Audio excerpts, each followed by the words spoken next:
लखनऊ में नादी टीवी के खास कार्यक्रम मेरे सवालात और बात मुलाकात में मंत्री लक्ष्मी नारायण चौधरी ने बातचीत की, जिसमें उन्होंने कई मुद्दों पर चर्चा भी की। गन्ना विकास मंत्री लक्ष्मी नारायण चौधरी ने कहा कि प्रदेश में कोई गन्ना आंदोलन नहीं हुआ है, बंद गन्ना मिलों को चलाया जा रहा है, नई गन्ना मिल पर ध्यान दिया है। वहीं उन्होंने ओपी राजपर का भाजपा में स्वागत करने की बात कही है। नादी टीवी के विशेष प्रोग्राम बात मुलाकात में आपका स्वागत है। मैं हूं अमरेंद्र प्रताप सिंह और हमारे साथ मौजूद हैं उत्तर प्रदेश सरकार में वरिष्ठ मंत्री, सरकार के गन्ना और चीनी मिल विकास मंत्री चौधरी लक्ष्मी नारायण जी।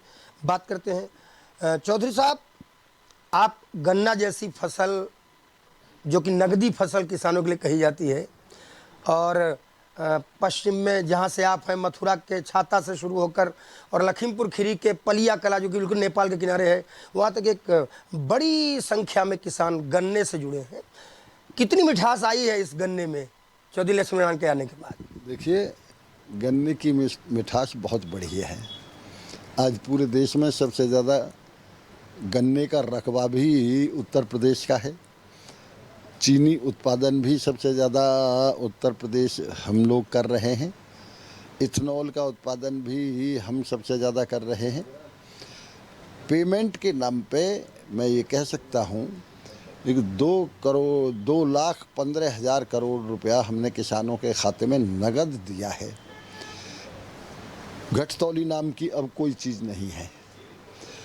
गन्ने में माफिया गिरदी पर्ची की बिल्कुल नहीं है। किसान पूरी तरह से प्रसन्न है और इसका ये सबूत है कि 14 महीने में कोई किसान आंदोलन गन्ने के नाम पर नहीं हुआ।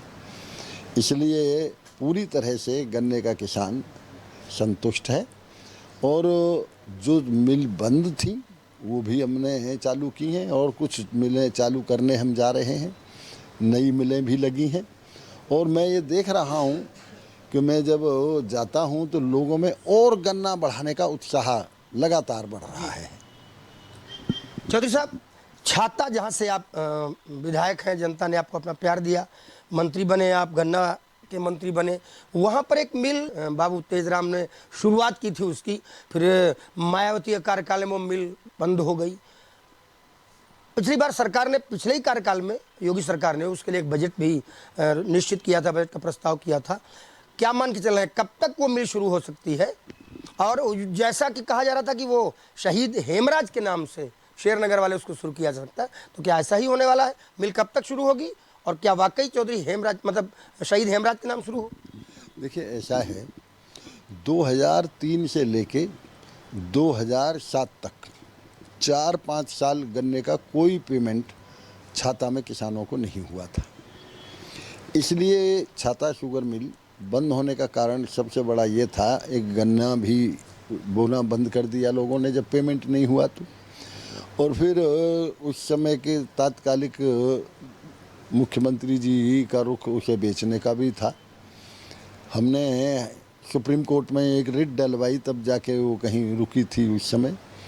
आदरणीय मुख्यमंत्री जी ने चुनाव में भी कहा था, उससे पहले माननीय अमित शाह जी ने भी कहा था।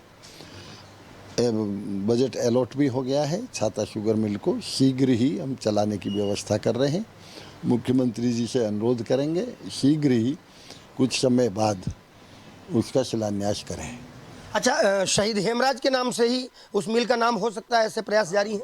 बिल्कुल हो सकता है। मैं मुख्यमंत्री जी से अनुरोध करूंगा, लिख के भी भेजूंगा एक छाता शुगर मिल का नाम, क्योंकि शहीद हेमराज के जिस समय हेमराज शहीद हुआ था वो विश्व में पहली घटना थी कि जब किसी बहादुर सैनिक शहीद का सिर काट के कोई ले गया हो।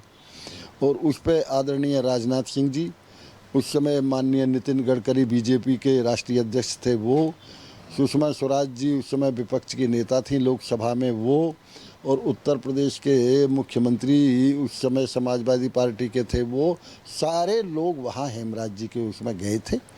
आज भी हेमराज जी की बरसी पे मिलिट्री के बहुत बड़े अधिकारी आते हैं, थल सेनाध्यक्ष भी उस समय आए थे। इसलिए मैं मुख्यमंत्री जी से अनुरोध करूंगा कि छाता शुगर मिल का नाम शहीद हेमराज के नाम से। हमने गन्ने की बात की, मिठास की बात की, चीनी की बात की, कुछ और मिठास आजकल कहीं कहीं दिखाई पड़ रही है। ओम प्रकाश राजभर वाराणसी में मुख्यमंत्री से मिले, आधे घंटे की मुलाकात में बहुत सारी बातचीत हुई होगी। क्या उम्मीद करते हैं, क्या ओम प्रकाश राजभर के लिए भाजपा में फिर मिठास उनको दिखाई पड़ रही? देखिए, ओम प्रकाश राजभर हमारे साथ पहले चुनाव भी मिल के लड़ चुके हैं, कैबिनेट के मंत्री भी हमारे साथ पहले रहे हैं। चूँकि कुछ दिन हो सकता है किसी गलतफहमी के कारण भटकाव हो गया है, इसलिए उनका पूरा विश्वास, मुझे पूरा भरोसा है कि उनका विश्वास आदरणीय योगी जी के और मोदी जी के नेतृत्व में है, और वो आते हैं हमारे साथ तो निश्चित रूप से उनका स्वागत पार्टी करेगी।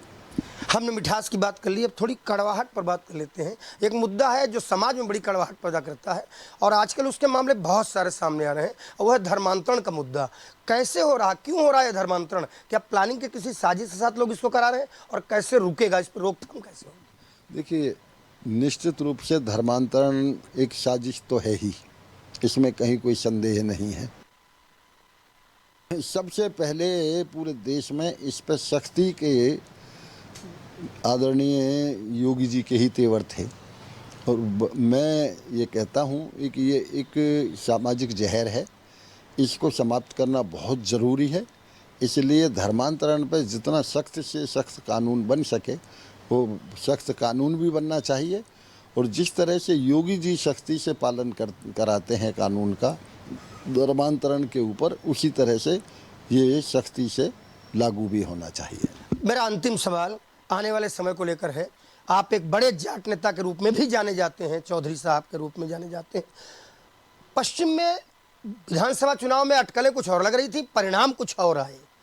लोकसभा चुनाव आने वाला है, क्या उम्मीद करते हैं कि पश्चिम जिधर से आप आते हैं, मथुरा शुरू करके और पूरा पश्चिम नोएडा तक, वहाँ से लोकसभा चुनाव में कितनी उम्मीद है, क्या परिणाम आने वाले? देखिए, ऐसा है, दिल्ली के चारों तरफ 150 किलोमीटर में जो लोग रहते हैं, उन्होंने भारतीय संस्कृति की रक्षा के लिए बड़े बड़े बलिदान किए हैं। वहाँ सब राष्ट्रवादी लोग हैं, राष्ट्रीयता की भावना है, और ये अच्छी तरह से जनता जानती है, पूरा देश जानता है। एक आज यदि कहीं भी राष्ट्रीयता की भावना है तो वो केवल भारतीय जनता पार्टी के अंदर है। इसलिए आज भी पश्चिम उत्तर प्रदेश की जनता पूरी तरह से आदरणीय मोदी जी और योगी जी के नेतृत्व में विश्वास रखती है। पूरी तरह से पश्चिम उत्तर प्रदेश में सारी सीटें हम लोकसभा की योगी जी और मोदी जी के नेतृत्व में जीतेंगे।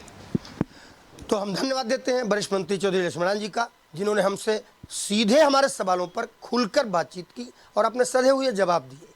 फिलहाल के लिए इतना ही, मिलते हैं जल्द ही किसी अन्य शख्सियत के साथ, तब तक के लिए नमस्कार।